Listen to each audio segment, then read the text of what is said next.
Domingo 22 durante el año ciclo A. Me sedujiste, Señor, y me dejé seducir.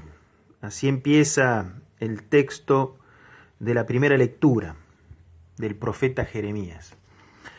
Y con esas palabras expresa lo que Dios significa para él y lo que ha significado el escuchar la palabra de Dios y dejarla entrar en el corazón. Para Jeremías esto fue como una experiencia, podríamos decir, de sentimientos encontrados.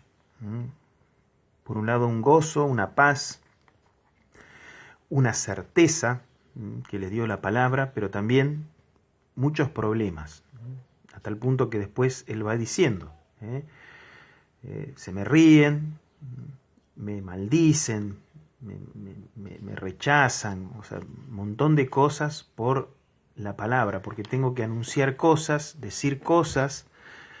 Vos, Señor, me mandás a decir cosas que a la gente no le gusta, cosas incómodas, cosas que no comprenden y que no les interesa tampoco.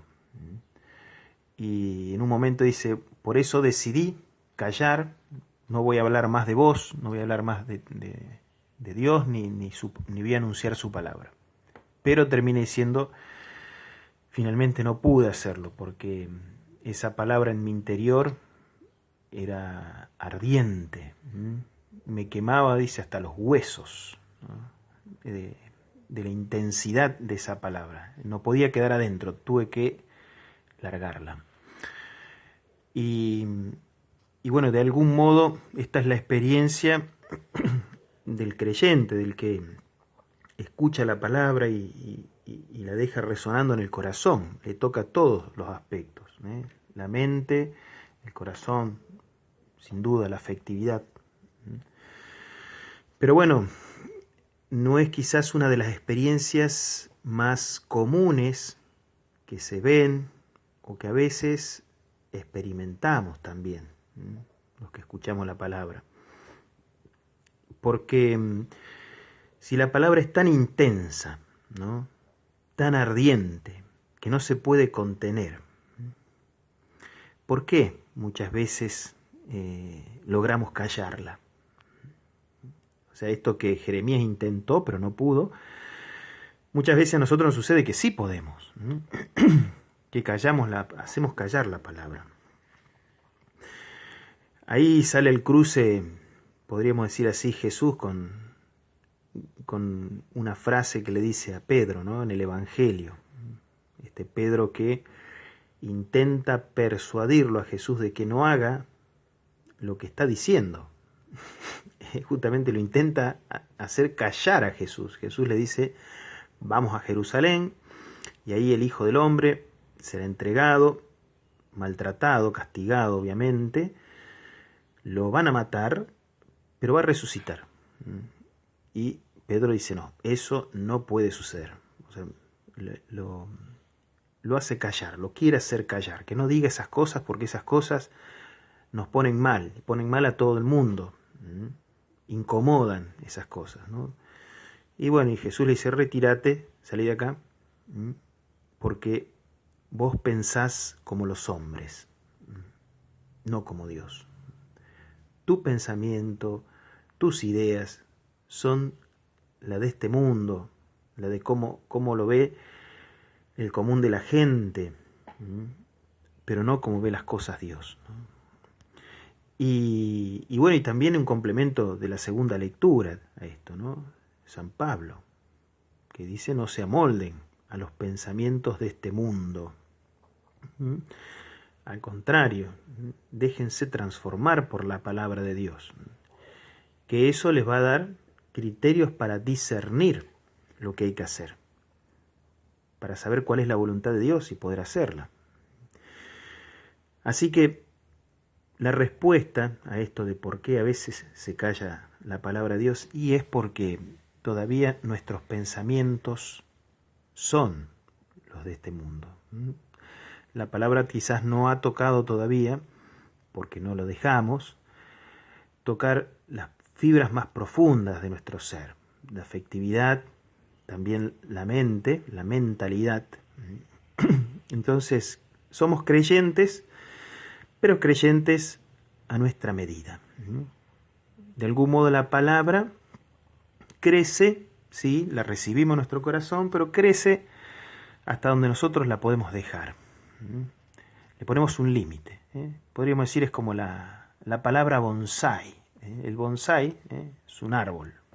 Si uno lo dejara crecer con libertad, tendríamos un árbol con un tronco y una copa y un follaje y muchos frutos extraordinarios. Podríamos pensar en algún árbol que nos guste, es decir, por su sombra, por sus frutos, que para que de eso tenemos que dejarlo, que crezca, cuidarlo. Al contrario, tenemos que nosotros adaptarnos a él. No podemos correr la sombra, tenemos que nosotros ir debajo de la sombra. No podemos pedir que nos traiga los frutos a la heladera, tenemos que ir nosotros a hacer esa recolección. Y de algún modo demanda de nosotros salir de la comodidad. En cambio, el bonsai, que cumple una función más bien ornamental, está hecho a nuestra medida, según nuestra idea, según nuestro pensamiento, según nuestro gusto, según nuestro límite, nuestra capacidad y nuestra comodidad. Es algo que ocupa poco lugar, necesita poca agua, poca luz, lo puedo trasladar, lo saco de acá, lo llevo de allá, se acomoda. Pero bueno, no da nada de frutos, no da nada de sombra. No. Esa es un poco la palabra cuando nosotros la queremos dejar o encasillar dentro de los límites. Los límites de la razón. Cuando la fe y la religión se someten a los límites de la razón, de lo prudente, de lo conveniente, de lo cómodo, y bueno, difícilmente nos pase lo que le pasó a Jeremías, sentir este fuego que nos quema por dentro para anunciar la palabra de Dios, dársela a conocer a quien no la conoce, corregir a quien se está equivocando, jugársela por los pobres, por los que sufren la injusticia, por los enfermos, jugársela por otros. Difícilmente podamos hacer esa experiencia si nosotros a la fe y a la religión la ponemos dentro de los límites de lo que nosotros podemos y donde nosotros nos sentimos cómodos. ¿Cómo crecer?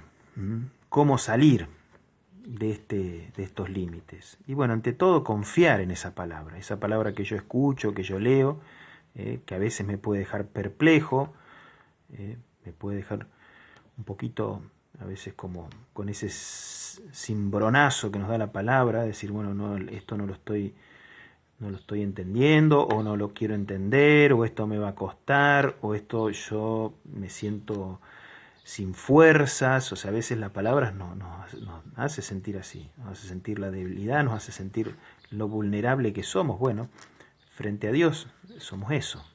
Pero bueno, ahí está el punto. En esa palabra hay que confiar. Esa palabra que me está mostrando a dónde tengo que ir y que el destino que Dios pensó para mí es mucho más grande que lo que yo pienso. Los pensamientos de Dios siempre son más grandes que los míos. Los sentimientos, el amor de Dios, la misericordia, todo lo que podamos pensar de Dios siempre es más grande que lo mío.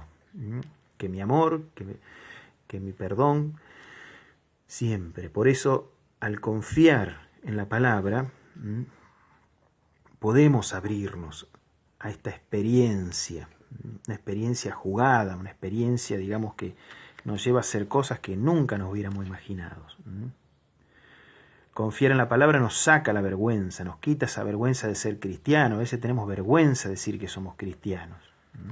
Nos avergonzamos, nos escondemos, casi que lo disimulamos, nos camuflamos, porque hoy decir que uno es cristiano, muchos se te ríen, ¿sí? Mirá este en que cree, que estúpido.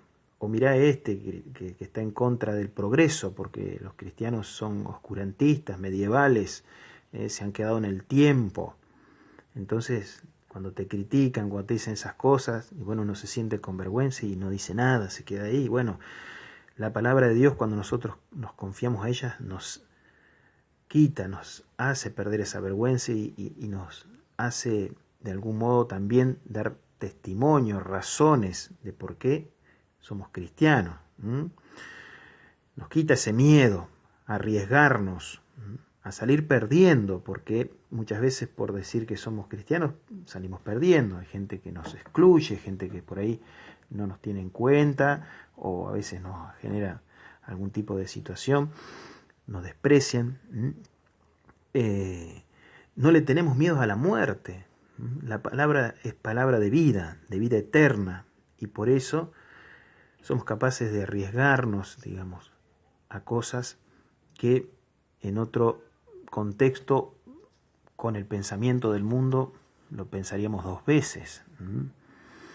Por eso, la invitación de los textos de hoy es a confiar en la palabra. Esa palabra que a veces nos puede sonar un poco dura, como la de Jesús, un poco incómoda, pero es una palabra que nos quiere sacar justamente de nuestra mediocridad, del hacer hasta ahí lo que puedo.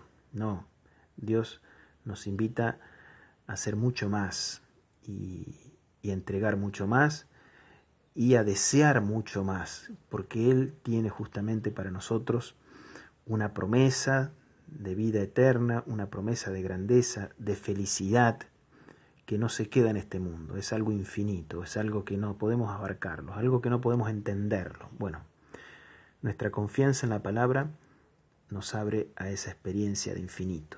Vamos a pedirle al Señor que nos dé esa gracia, que así sea.